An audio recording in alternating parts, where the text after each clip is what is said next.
अगर तुम्हारी आस्था है तो मेरी आस्था नहीं है। क्या मोदी की आस्था ओवैसी की आस्था से बढ़कर है या बराबर है? बताओ आप।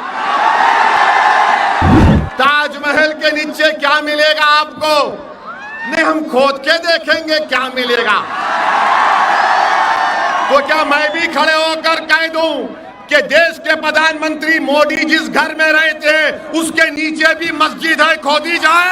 अरे बाबरी मस्जिद चले गई तो क्या आप ज्ञानवापी भी जाने देंगे आप?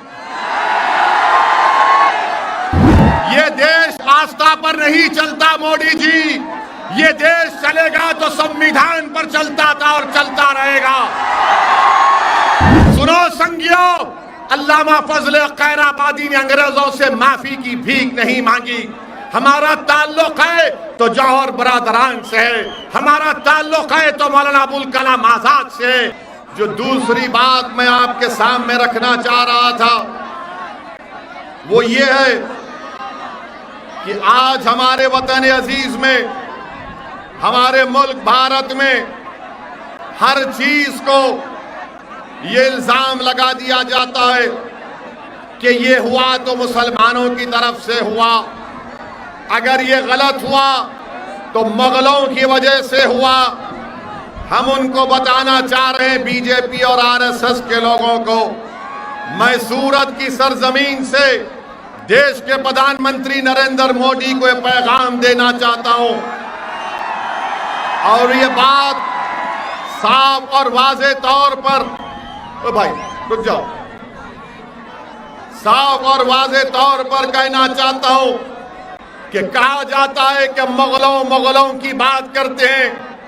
अरे भारत का मुसलमानों का मुगलों से कोई ताल्लुक नहीं है, याद रखो। हमारा ताल्लुक उन लोगों से है जो अहले दिल थे, सूफी थे, जिन्होंने इस्लाम को भारत को लाया।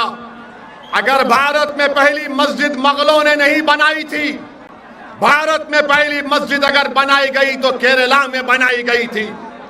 वो बादशाह थे, बादशाह दीन का नहीं होता, आलिम दीन का होता है। सूफी जो होता है उसका ताल्लुक दीन से होता है। मगर बीजेपी मुगलों को मुसलमानों से जोड़कर कहती है नहीं, वो 600 साल पहले ऐसा हुआ था, 500 साल पहले ऐसा हुआ था, 450 साल पहले तोड़ी गई, अब हम उसमें खोद के देखेंगे।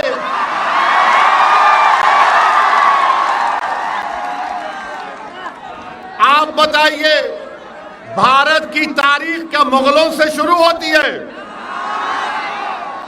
भारत, ये जो भारत बना, अगर कोई संगी आपसे कहेगा, कोई अगर मुसलमानों का दुश्मन आपसे कहेगा कि आज मुगलों की वजह से ऐसा हो रहा, तो उनसे पूछना भारत कैसे बना।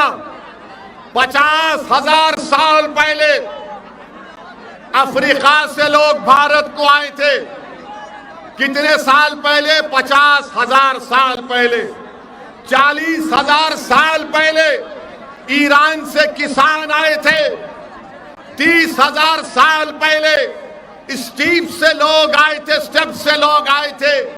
इसके बाद लोग आते गए तो भारत बना। मगर बीजेपी को अगर कोई नजर नहीं आता, खाली मुगल नजर आता है इनको। अब आप बताइए कि क्या बादशाह अशोका ने लोगों का कत्ल नहीं किया?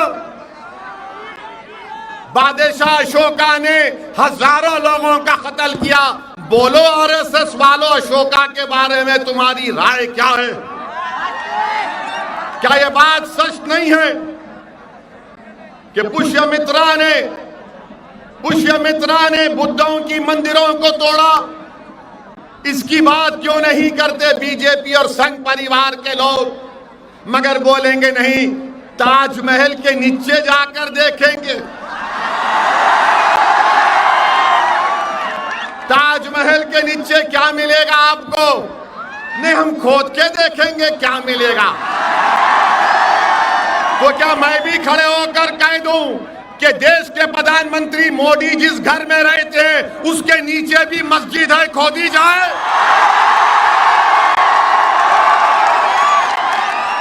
अगर तुम्हारी आस्था है तो मेरी आस्था नहीं है।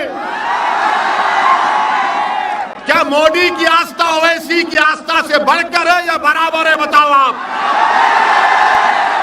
ये देश आस्था पर नहीं चलता मोदी जी। ये देश चलेगा तो संविधान पर चलता था और चलता रहेगा। भारत का मुसलमान किराएदार नहीं है, हिस्सेदार है। आप ले जाकर मुगलों से मिलाते हैं। अरे मुगलों से हमारा रिश्ता नहीं था। वो मुगल जितने बादशाह थे उनकी बीवियां कौन थी? किससे शादी की थी उन्होंने? क्या उसका जिम्मेदार आप मुझे बनाएंगे? आप जाके पूछो औरंगजेब से मुझे क्या करना है। अब जाके पूछो अकबर से, जहांगीर से, शाहजहां से। और क्या मोदी जी, क्या आपने बहादुर शाह जफर की खबर पर फूल नहीं चढ़ाए थे? हमको जिम्मेदार, हाँ, मुगल अगर जिम्मेदार हैं तो यकीनन औरंगजेब जिम्मेदार है पेट्रोल की कीमत का। अकबर जिम्मेदार है बेरोजगारी का और शाहजहां जिम्मेदार है कीमतों में जो इजाफा हो रहा है। अब खुश हो गए बीजेपी वालों, हमने मुगलों को जिम्मेदार करार दे दिया, पेट्रोल का जिम्मेदार। कीमत अगर पेट्रोल की बढ़ गई मोदी जी तो औरंगजेब जिम्मेदार। नौजवान को नौकरी नहीं है तो अकबर जिम्मेदार। कीमतें बढ़ रही तो शाहजहां जिम्मेदार। ये जिम्मेदारी हम देने तैयार हैं। मगर अशोका को क्यों भूल गए? पुष्यमित्रा को क्यों भूल गए? इनके बारे में भी बोलना चाहिए ना। नहीं बोलेंगे तो आपको खुलकर कहना है कि हमारा ताल्लुक मुगलों से नहीं है। हाँ, वो बादशाह थे जो मुल्क पर हुकूमत किए, जिस तरह अशोका ने किया, जिस तरह कृष्णदेवराया ने किया, जिस तरह पुष्यमित्रा ने किया, उन सब ने किया, चंद्रगुप्त मौर्य ने किया। मगर आप ये मुगलों के पीछे पड़ गए और मुगलों को हमसे जोड़ते हैं। सुनो, अगर भारत का मुसलमान का किसी से ताल्लुक है, उसका ताल्लुक है अल्लामा फजल खैराबादी रहमतुल्लाह अलैह से। वो अल्लामा फजल खैराबादी जो काले पानी की सजा काटी और अपनी जान की अजीम कुर्बानी दे दी। सुनो संगियों, अल्लामा फजल खैराबादी ने अंग्रेजों से माफी की भीख नहीं मांगी। हमारा ताल्लुक है तो जौहर बरादरान से है, हमारा ताल्लुक है तो मौलाना अबुल कलाम आजाद से, हमारा ताल्लुक है तो उन रेशमी रुमाल की तहरीक चलाने वाले महमूद अल हसन साहब से है, हुसैन अहमद मदनी से है। हमारा ताल्लुक किसी से है तो माल्टा की जेल में मुसीबत और मसाइब के मुश्किलात को सामना करने वालों से। अरे मुगलों को लाकर हमारे गले में क्यों बांध रहे हो? आप बांध लो।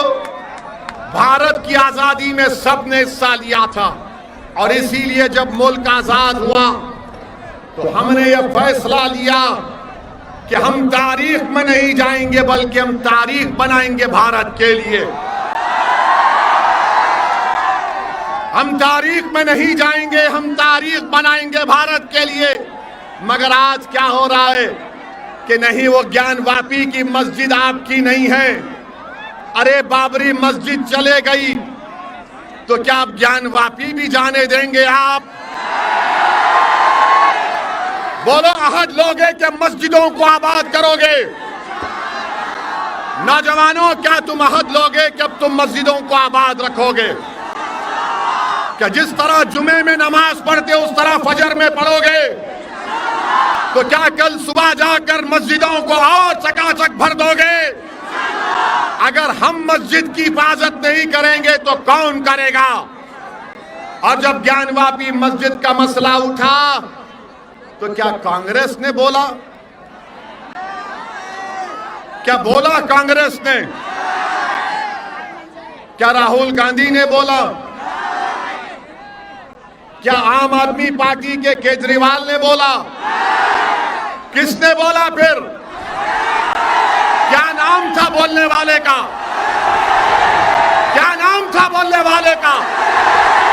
क्यों बोला वो? इसलिए कि भारत का ये हिस्सा है, संविधान का हिस्सा है, 91 का कानून है और कोई मस्जिद को, मंदिर को हाथ नहीं लगा सकता।